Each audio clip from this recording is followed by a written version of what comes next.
Hello and welcome to SPMIS Academy. Today we'll analyze important newspaper articles of 10th July 2023. Please note you can download the PDF version of today's newspaper analysis by clicking the link given in the comment section. This is the list of the topics that we will be covering from today's newspaper. The first article is about the present system of government is destructive, a quote given by दादा भाई नारोजी. तो हर Monday को हम लोग एक coat cover करते हैं जो इंडियन एक्सप्रेस में आता है, keeping in mind essay paper. तो वही ये कोट है आज हम लोग देखेंगे. This quote is useful for GS paper 1 Indian history as well, क्योंकि दादा भाई नारोजी का ये कोट है and of course essay paper के लिए तो इम्पॉर्टेंट है ही, plus it can be useful for prelims exam also. तो कोट कुछ इस तरीके से है कि the present system of government is destructive and despotic to Indians and un British and suicidal to Britain. तो ये कोट दिया था दादा भाई नारोजी ने. और आप सबको पता है कि quotes given by historical figures are important for UPSC CSC exam और एपीएससी सीसी एग्ज़ाम. आते रहते हैं इस तरह के कोट्स. तो दादा भाई नारोजी के बारे में ज़रा पहले पढ़ते हैं, समझते हैं, एंड देन वील सी कि in which context he had given this quote. तो दादा भाई नारोजी आपको पता है is remembered as grand old man of India and he was the first Indian to become a member of British parliament. तो British parliament के वो member थे और बाद में इंडियन नेशनल कांग्रेस के भी वो मेंबर बने, one of the founding member, and he was president of Indian national Congress thrice. तो 1886 में, 1893 में और 1906 में 3 बार वो इंडियन नेशनल कांग्रेस के प्रेसिडेंट थे. And he was highly respected by many leaders of India including the likes of Bal Gangadhar Tilak या Mahatma Gandhi. Even Mahatma Gandhi used to call Dadabhai Naoroji as father of the nation. बाद में सुभाष चंद्र बोस ने महात्मा गांधी को फादर ऑफ नेशन का दर्जा दिया, लेकिन पहले महात्मा गांधी दादा भाई नारोजी को फादर ऑफ द नेशन कह के बुलाते थे. सो ये सब प्रीलिम्स में पूछा जा सकता है. दादा भाई नारोजी का एक सबसे इम्पॉर्टेंट कंट्रीब्यूशन जिसे इंडियन नेशनल मूवमेंट को एक नया मोमेंटम मिला वो था his drain of wealth theory. तो देखिए उनकी एक बुक पब्लिश हुई 1901 में, the poverty and un British rule in India. इस बुक में दादा भाई नारोजी ने हाईलाइट किया कि कैसे ब्रिटिशर्स इंडिया का वेल्थ ले जा रहे हैं ब्रिटेन में, कैसे इंडिया का सारा वेल्थ ड्रेन आउट हो रहा है और that is ultimately benefiting Britain. तो इस थ्योरी को नाम दिया गया drain of wealth theory.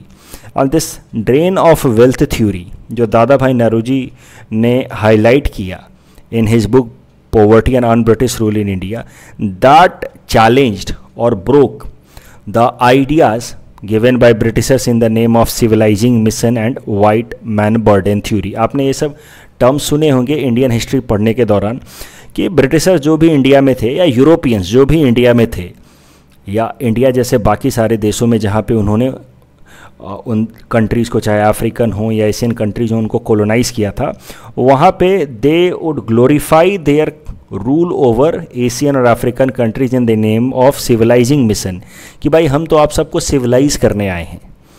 White man burden theory कि भाई ये हम सब वाइट मैन, हम सबकी जिम्मेदारी है, we Europeans have this responsibility to civilise this world, और इस कारण से हम यहाँ पे आए हैं. तो ये सब आर्ग्यूमेंट्स दे करके वो अपने रूल को ग्लोरीफाई करते थे. लेकिन जब दादा भाई नारोजी ने पॉइंट बाय पॉइंट डेटा के साथ सब्सटेंशिएट किया कि how these people are looting us through his drain of wealth theory in his book, then such ideas which were having basis or laying basis for their rule in countries like India got no support at all. तो Dadabhai Naoroji का सबसे बड़ा contribution यही है कि Britishers को कुछ हद तक जो उनके रूल को ग्लोरीफाई किया जाता रहा था उसको पूरी तरह से उन्होंने उसके ऊपर से उसका रियल फेस दिखा दिया इंडियन नेशनल लीडर्स को. He highlighted how Britishers had colonized India. तो देखिए कॉलोनी क्या होता है. Colony is when a place is dominated by some other country and its economic structures are completely changed not to benefit that country itself but the master country. This kind of relation is known as colonial master and colonial slaves का relation. I hope you are getting the idea. Idea is simple. जैसे India है, India की economy को पूरी तरह से restructure करके रख दिया ब्रिटिशर्स ने, और इस तरीके से रीस्ट्रक्चर किया जिससे इंडिया को फ़ायदा ना हो बल्कि ब्रिटेन को फ़ायदा हो। तो इस रिलेशनशिप में Britain would be known as colonial master and India would be known as a colony of Britain. तो जब भी कोई भी देश अपने लिए इकोनॉमिक पॉलिसीज़ बनाता है, उसका मेन गोल होता है उस देश को फ़ायदा हो। लेकिन अगर वो देश अपनी इकोनॉमिक पॉलिसीज़ उसकी ऐसी बनाई जाए बाय सम एक्सटर्नल इंटरफेरेंस कि उसकी इकोनॉमिक पॉलिसी से उसको नुकसान हो और किसी और कॉलोनियल मास्टर को फ़ायदा हो, तो in that case that particular colonised country will be known as colony of a colonial master. तो ब्रिटेन हमारे लिए कॉलोनियल मास्टर था और हम सब इंडिया जैसे देश कॉलोनीज थे। और ये ब्रिटेन का जो रियल फेस है, ब्रिटिश रूल इन इंडिया का जो रियल फेस है, वो हाईलाइट किया दादा भाई नारोजी ने in his book poverty and un British rule of India and through his theory drain of wealth theory. देखिए आज के टाइम में तो drain of wealth theory is very much main streamed idea, मतलब एक वेल एक्सेप्टेड आइडिया है। लेकिन उस टाइम में दादा भाई नारोजी ने ये काफ़ी नया आइडिया दिया था जिसने इंडियन नेशनल मूवमेंट को एक नया मोमेंटम या नया डायरेक्शन दिया। और दादा भाई नारोजी ने कई सारे लॉजिकल आर्ग्यूमेंट्स भी दिए against the British colonisation of India. तो उन्होंने एक ब्रिटिश पॉलिटिशियन को ही कोट किया अपनी बुक में, British politician sir George Wingate, which says his Sir George Wingate quote says कि when taxes are not spent in the country from which they are raised, they constitute an absolute loss and extinction of the whole amount withdrawn from the taxed country might well be thrown into sea। सरल भाषा में, जिस देश से tax collect किया जाता है अगर वो टैक्स का पैसा उस देश पे खर्च नहीं किया जाता है तो इट इज़ प्योर वेस्टेज। ये उस देश के लिए तो ऐसा ही है जैसे कि उस पैसे को हमने पानी में फेंक दिया हो। तो इंडिया से टैक्स कलेक्ट किया जाता था, ब्रिटेन ले जाया जाता था। This was drain of wealth. It was highly exploitative revenue collection practice. और मज़े की बात ये है, दादा भाई नारोजी ने हाईलाइट किया कि ब्रिटिशर्स का जो रूल इंडिया में है that is being maintained by Indian blood, यानी कि ब्रिटिशर्स के लिए भी लड़ते थे Indian soldiers he. And this rule was getting stronger day by day by Indian wealth. ये हमारा ही पैसा लूट के ले जाते थे, उससे ये और ज़्यादा मजबूत हो रहा था ब्रिटेन, और उस कारण से उसका कंट्रोल इंडिया जैसे देशों के ऊपर और ज़्यादा मजबूत होता जा रहा था। तो Indian blood and Indian wealth was actually feeding British empire. That was highlighted by Dadabhai Naoroji. तो आज भी शशि थरूर का जो ऑक्सफोर्ड वाला जो स्पीच है आप सुनेंगे, जिसमें उन्होंने यही हाईलाइट किया कि how Britishers systematically looted India and this entire British empire और the current day wealth of Britain में कहीं ना कहीं जो इंडिया जैसे कॉलोनीज़ हैं उनका भी कंट्रीब्यूशन, उनको सिस्टमेटिकली जो लूटा गया है वो भी एक फैक्टर है। And that is how at least British should owe a reparation, not monetary reparation but यू में से psychological or symbolic reparation for the injustice that they have committed over colonies like India. तो again let us come back to दादा भाई नारोजी। तो Dadabhai Naoroji ने सिर्फ arguments नहीं दिए, डेटा भी कलेक्ट किए और कई सारे डेटा के बेसिस पे उन्होंने सब्सटेंशिएट किया कि ब्रिटिशर्स ने लगभग 200 से 300 मिलियन पाउंड्स ऑलरेडी इंडिया से बाहर ब्रिटेन में भेजा हुआ है। सो ये पैसा अगर इंडिया में खर्च होता तो that could have led to economic wellbeing of average Indian. और दादा भाई नारोजी ने अपने इस बुक में अमेरिकन रिवॉल्यूशन का जो मोस्ट इम्पॉर्टेंट प्रिंसिपल था against Britishers of course, no taxation without representation, उसको भी हाईलाइट किया कि British rule in India which is taxing at a high rate, exploitative rate, and without giving due representation to Indians, without taking their viewpoint in consideration, such kind of rule is unjust and unconstitutional and it must be restructured. लेकिन दादा भाई नारोजी ने जो alternative दिया, समझिए दादा भाई नारोजी को लेकर के बाद के जो हमारे लीडर्स हैं, बाल गंगाधर तिलक या बिपिन चंद्र पाल, जो एक्सट्रीमिस्ट लीडर्स कहे जाते हैं, उनका दादा भाई नारोजी के व्यू पॉइंट से कहाँ उनमें डिफरेंस आया। देखिए दादा भाई नारोजी मानते थे कि ये जो बुक है, उन्होंने ये जो बुक लिखी थी poverty and un British rule in India, he believe that he has not written it for Indians. हमारे लिए नहीं लिखा था उन्होंने लिखा था ब्रिटिशर्स के लिए। ब्रिटेन के लोगों के लिए, क्योंकि उनका ऐसा मानना था कि कुछ ब्रिटेन के लोग इंडिया में मिस गवर्नेंस कर रहे हैं, बुरा एडमिनिस्ट्रेशन मैनेज कर रहे हैं, करप्शन कर रहे हैं। अगर इस बुक के मदद से उन्होंने इंडिया के एक्सप्लॉयटेशन की कंडीशन ब्रिटेन के सामने रखा, ब्रिटिश एम्पायर के सामने रखा, और ब्रिटिश एम्पायर को उन्होंने अगर ये कन्विंस कर दिया कि कैसे ब्रिटिशर्स इंडिया में करप्शन कर रहे हैं, तो ब्रिटिश एम्पायर इंडिया के अंदर का जो एडमिनिस्ट्रेशन है उसको ठीक कर देगी। यहीं जाकर के दादा भाई नौरोजी के व्यू पॉइंट में और बाकी के जो इंडिया के लीडर्स हैं, बाद में आने वाले एक्सट्रीमिस्ट लीडर, उनके बीच में अंतर आ गया। क्योंकि Dadabhai Naoroji was ultimately a moderate leader like Dadabhai Naoroji, Surendra नाथ बनर्जी। ये सब लोग कैसे थे, ये they were expecting reform in the British rule, they were not expecting independence of India और पूर्ण स्वराज। तो वो सोचते थे कि ब्रिटिशर्स के एडमिनिस्ट्रेशन में ही थोड़ा रिफॉर्म ला दिया जाए। So they ultimately saw British rule in India as a method of modernization of India. But उसमें थोड़े बहुत जो करप्शन के इशूज हैं उसको अगर आयरन आउट कर दिया गया तो that would be best for India. This was there view point and that is how British crown को के लिए या ब्रिटेन के अंदर जो लोग पावर में थे या पार्लियामेंट के लिए उन्होंने ये बुक लिखी थी। और यही कारण है कि दादा भाई नौरोजी और बाद के जो लीडर्स इंडियन नेशनल कांग्रेस के, जिनको हम लोग एक्सट्रीमिस्ट कहते हैं, बेसिकली 3 लोगों का नाम इसमें आता है, लाल, बाल, पाल। तो लाला लाजपत राय, बाल गंगाधर तिलक एंड बिपिन चंद्र पाल, इन तीनों का और जो मॉडरेट लीडर्स हैं led by Dadabhai Naoroji, उनमें एक डिफरेंस आया and that ultimately led to split in Congress in 1907, जिसको हम लोग सूरत स्प्लिट नाम से जानते हैं। बाद में लखनऊ पैक्ट में वापस ये साथ आए, that all story you know. पर दादा भाई नौरोजी का रिफॉर्म्स को लेकर के यही आइडिया था। सो ही रोट दिस बुक। ध्यान देने वाली बात यह है कि ये जो बुक है या ये जो ड्रेन थ्योरी है, ये थ्योरी या ये बुक उन्होंने इंडियंस के लिए ना दे करके ब्रिटेन के अंदर जो लोग पावर में थे उनके लिए दिया था, in hope that they will reform administrative system in India. अगर जो बातें याद रखनी है उसको एक पेज में अगर हम देखना चाहें तो वो ये बातें हैं। Dadabhai Naoroji, grand old man. PT perspective से ये इंपॉर्टेंट है कि Mahatma Gandhi called him father of nation, Subhash Chandra Bose called Mahatma Gandhi father of nation and Mahatma Gandhi called Dada Bhai Naoroji as father of nation. He is first Indian to become member of British Parliament. His book Poverty and Un-British Rule in that drain theory was given, published in 1901. And the British took about 200 to 300 million pounds out of India. He was a moderate leader and he expected reforms in British rule, not Poon Swaraj, and that was the reason behind difference between extremist leaders, and that ultimately led to Surat split.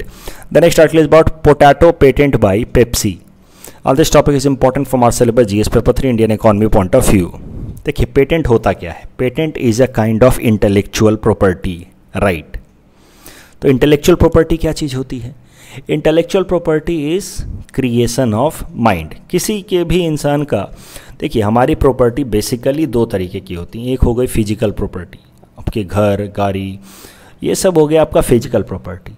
दूसरा होता है intellectual property. आपने कुछ अच्छी कविता लिख दी, आपने कोई अच्छा गीत लिख दिया, कोई अच्छा म्यूजिक बना दिया, या कोई नई टेक्नोलॉजी डेवलप कर दी, तो अलग अलग तरह के इंटेलेक्चुअल प्रॉपर्टी होते हैं। Intellectual property means creation of mind.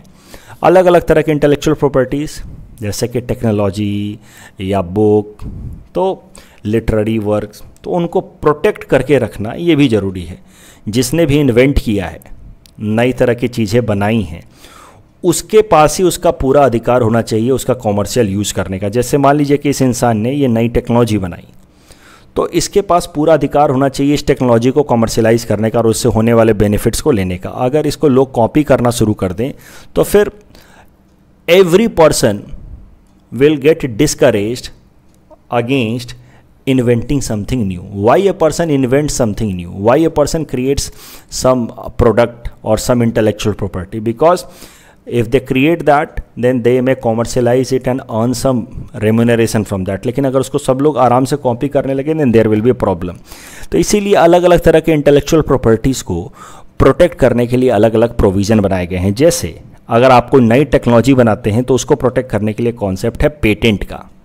Patent, अभी पेटेंट्स हमारे देश में दिया जाता है आज पर इंडियन पेटेंट एक्ट ऑफ 2005। तो पेटेंट ऑफिस का हेडक्वार्टर है कोलकाता में and it has branches in new Delhi, Chennai and Mumbai. तो मान लीजिए कि इस इंसान ने कोई नई टेक्नोलॉजी बनाई, तो इसको क्या करना है, इसको जाना है पेटेंट ऑफिस में और पेटेंट ले लेना है कि भाई ये टेक्नोलॉजी मैंने डेवलप की है, मुझे इसका पेटेंट दे दिया जाए। तो एक बार जब पेटेंट मिल जाएगा इस इंसान को, तो अब कोई भी इंसान इसको कॉपी नहीं कर सकता बिना इसके प्रायर परमिशन के, और ये परमिशन देगा in return of some money और सम रॉयल्टी। अगर पेटेंट कराते वक्त कोई दूसरा इंसान इसको ऑब्जेक्ट कर सकता है कि नहीं ये पेटेंट तो इसने गलत किया है, ये टेक्नोलॉजी मैं पहले से डेवलप कर चुका हूँ। तो पेटेंट कराते वक्त या पेटेंट कराने के बाद अगर किसी इंसान को डिस्प्यूट करना है कि नहीं नहीं ये बल्ब वाली टेक्नोलॉजी तो मैंने पहले बनाई थी, बस मैंने पेटेंट नहीं किया, ये बाद में आके कर गया, इसका नहीं होना चाहिए, मेरा होना चाहिए, तो in that case this person who is challenging the patent of this new technology will have to go to intellectual property appellate board, और इंटेलेक्चुअल प्रॉपर्टी अपीलेट बोर्ड का जो फैसला होता है उसके फैसले के खिलाफ हाई कोर्ट में जाया जा सकता है। तो ये सब है सारा सिस्टम हमारे देश के अंदर पेटेंट प्रोटेक्शन का। Patent is intellectual property rights given for technologies. I hope you are getting it. Similarly, copyrights are intellectual property rights given for literary products. अब करंट केस में आ जाइए। देखिए मौजूदा केस है पेप्सी कंपनी से related. Pepsi company ने गुजरात के कुछ फार्मर्स पे केस कर दिया for patent violation of a particular kind of potato. देखिए एक पोटैटो है जिस ब्रीड का नाम है FL2027 पोटैटो। ये पोटैटो आज पर पेप्सी जिसकी सब कंपनी है लेज के लिए ये पोटैटो FL2027 इन्होंने पेटेंट करके रखा हुआ है, ऐसा इनका कहना है। पेप्सी कंपनी ने अपने लेज जो उनके सिस्टर कंपनी है उसके लिए ये FL2027 पोटैटो पेटेंट करके रखा हुआ है, क्योंकि ये जो पोटैटो होता है इसमें मॉइस्चर कम होता है। FL2027 पोटैटो में मॉइस्चर कम होता है, ड्राई कंटेंट ज़्यादा होता है, जिस कारण से प्रोसेसिंग कॉस्ट कम होता है और बढ़िया कुरकुरे चिप्स बनते हैं। उसके अलावा इसके अंदर शुगर कंटेंट कम होता है, तो शुगर कंटेंट कम होने के कारण जब फ्राई किया जाता है तो ये पोटैटोज काले नहीं पड़ते हैं, they do not turn black while frying. तो ये सब कुछ फ़ायदे हैं इस पोटैटो के।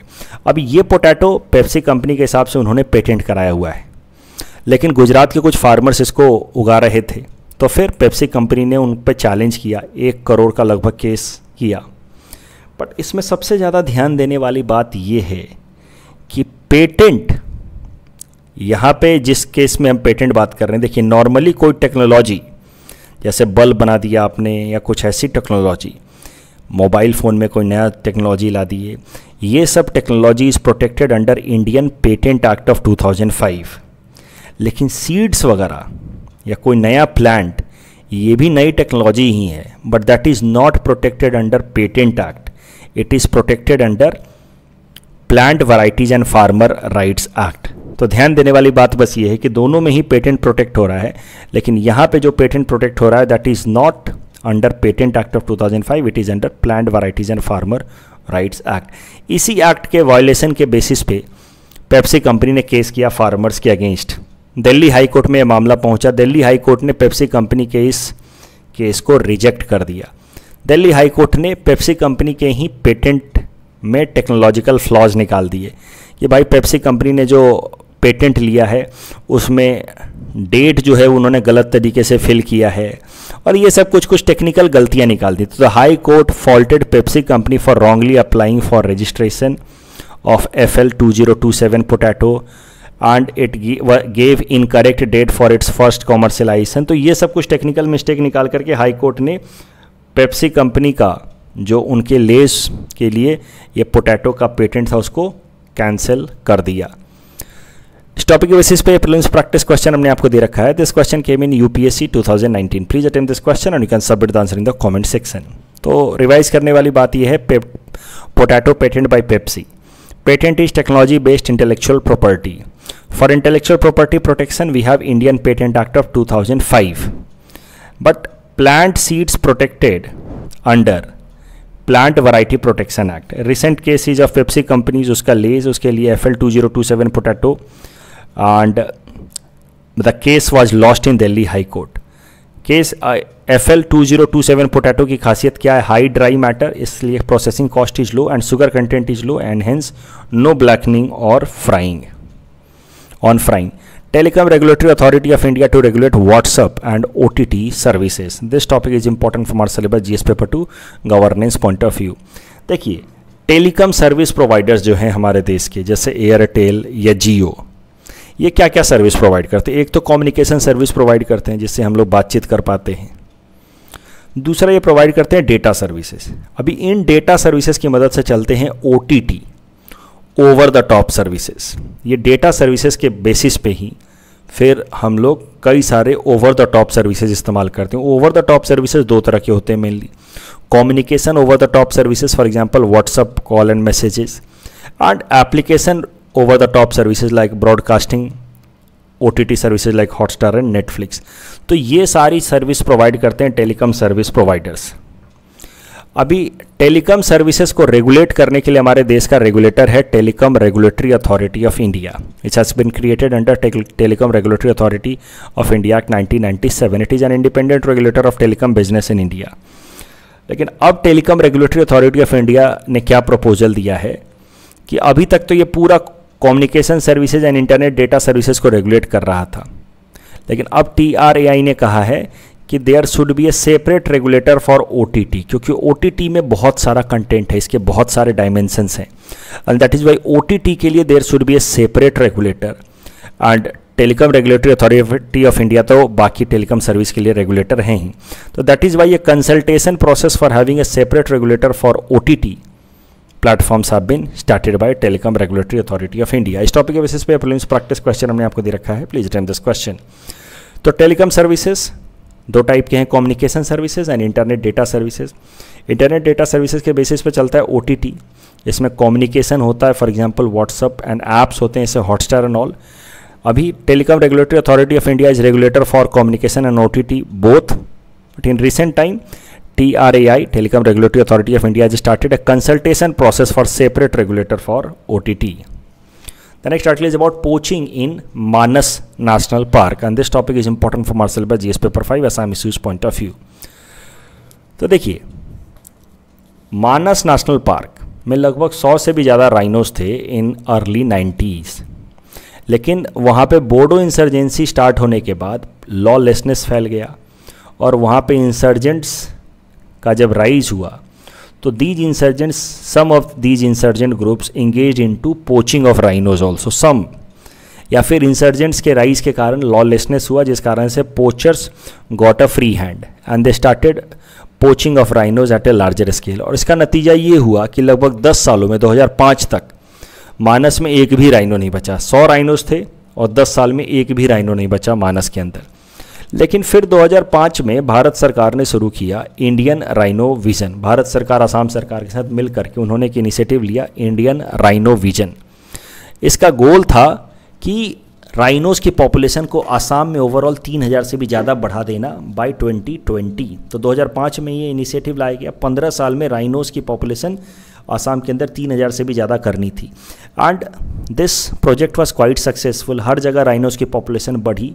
इनफैक्ट मानस नेशनल पार्क में एक वक्त जब राइनोज की पॉपुलेशन 0 हो गई थी, वहाँ पे भी अब राइनोज की पॉपुलेशन 50 के आसपास बढ़ करके हो गई है. अभी रिसेंट इश्यूज़ क्या हैं वो ज़रा देखिए. हाल फिलहाल में मैंने कुछ दिनों पहले भी न्यूज़पेपर एनालिसिस में बताया था कि कैसे टाइगर्स की पोचिंग बढ़ गई है. तो पूरे देश भर में पोचर्स एकाएक से एक्टिव हो गए हैं.